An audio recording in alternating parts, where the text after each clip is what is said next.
So this morning I was watching a video of John Bevere, and I love him so much. I love when he speaks. I love his books, and I love the message that he delivered through my TV this morning. So actually, that is what fueled this video that I'm creating for you right now. And I want to talk to you about gifts. We all have a very special gift. God created us each with a gift before we were even born. But here's the thing, you need to know who God is before he can reveal to you the gift. Okay, and it was not until I found Jesus that my call for ministry was revealed. You have to really let go of trying to figure all of this stuff out on your own. You have to let go of what you think you can do, and you have to let God take over, because you cannot do it on your own. You do not have the power to do it on your own. And I talk about my testimony a lot. I do. And I don't really care to, honestly, because I'm not proud of it. But I know that it holds so much purpose, and I know that it's so powerful. So I talk a lot about when I fell to my knees at the reservoir. And it's so true. A little over a year ago, I gave up. I couldn't do it anymore. You know, my mom was diagnosed with cancer. My cousin committed suicide. I had a gentleman overdose on acid in my apartment. I had another gentleman almost kill my dog. It was just all of this stuff. I couldn't do it anymore. I couldn't. So I fell to my knees at the reservoir, and I said, Lord, take it. You have to take it all. You have to take it all. And he did just that. And in the midst of my tears and in the midst of me crying out to him, he said, you're special. I said, what? I said, I'm special. I said, Lord, do you not see who I am? Do you not see who fell right before you right now? Do you not see that? Do you forget the past that's trailing right behind me? Do you forget all of the stuff that I did, Lord? Do you forget how angry I am? Do you forget all the times that I've yelled and all the things that I've punched, God? What about my mouth? Do you forget all the horrible things that come out of my mouth, Lord? What about all these guys? All these guys that I'm sleeping with, Lord, I'm not married. What about the identity, God? What about the identity that I've allowed form for all of these men that don't even love me? You forget that, God?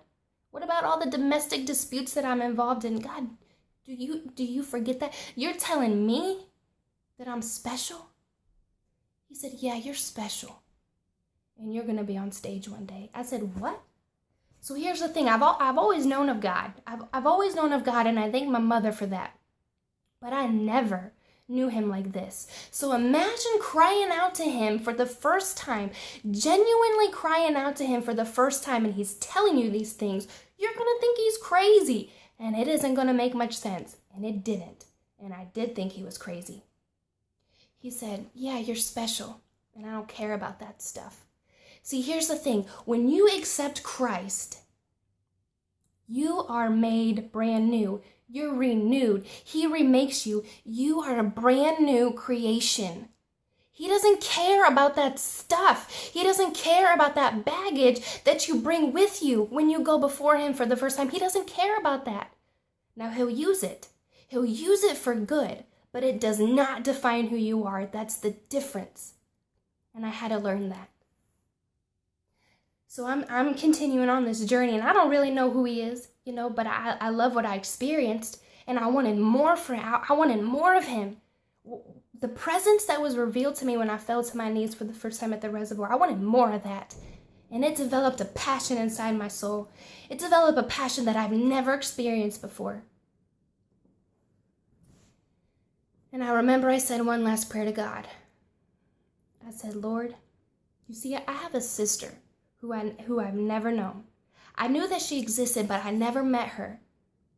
So I went to God and I prayed and I said, God, I'm done trying to find her. If it is in your will, Lord, please let us cross paths. I want to connect to her so badly, Lord, please. I give it to you. And this is the last prayer I'm going to pray regarding that. About a year later, maybe even if that, my sister, who I do know and who I did grow up with, she sent me a Facebook link. She said, hey, I think this is her sister. Go ahead and check out the picture. She says, the littlest girl looks just like you when you were a little girl. And I was hesitant because I've done this so many times before, and I got turned down, but I thought, let me go ahead. So I clicked on the link, and I'm looking through the pictures, and I'm like, whoa, holy cow. That girl does look just like me when I was a little girl. I said, this is crazy. So I was like, let me go ahead and message her. So I did. I reached out and I messaged her. I told her who I was, and I asked her who her dad was. And I expected the same reply, honestly, that I've gotten so many times in the past. But I went to sleep. I woke up the next morning and I looked at my phone. Her dad was my dad. I threw my phone.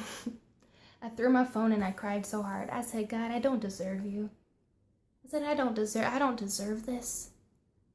I said, this is incredible. This is incredible.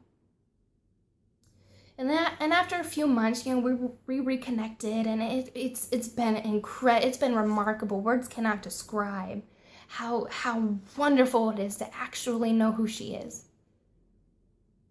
But a few weeks ago, she opened up to me, and she said, I just want you to know that because of you, I see who God is again.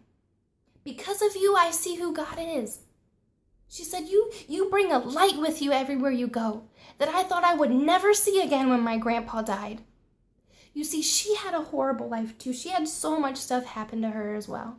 And she unknowingly pushed God so far away, just as I did. But God used me to show her who he was again. Do you know how powerful that is? I had to find Jesus.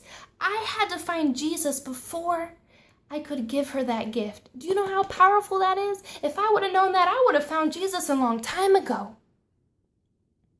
That's incredible. After she said that to me, I cried for hours. I cried and I cried and I cried. I said, God, I can't believe the work you've done in my life. I can't believe it. I'm completely different. And it's remarkable. Look at all the work he's done so far. Imagine what he has in store for me still. Imagine what he could do with your life. A few weeks later, my sister messaged me again. She texted me and she said, hey, I just want you to know that my friend just reached out to me and said that she loves you and she doesn't even know who you are. She said shortly after you and I connected, you sent her a friend request on Facebook, and she didn't know why, but she accepted it. And now she knows why. Because you remind her who God is every time you post on Facebook. She said you bring God to her news feed that she's never seen before. I said, wow, God uses you and you don't even know it. You carry a light when you have God inside of you. You are beautiful. You shine so bright. You enter every dark place. And even if you don't know it, everybody in there is blinded by your light.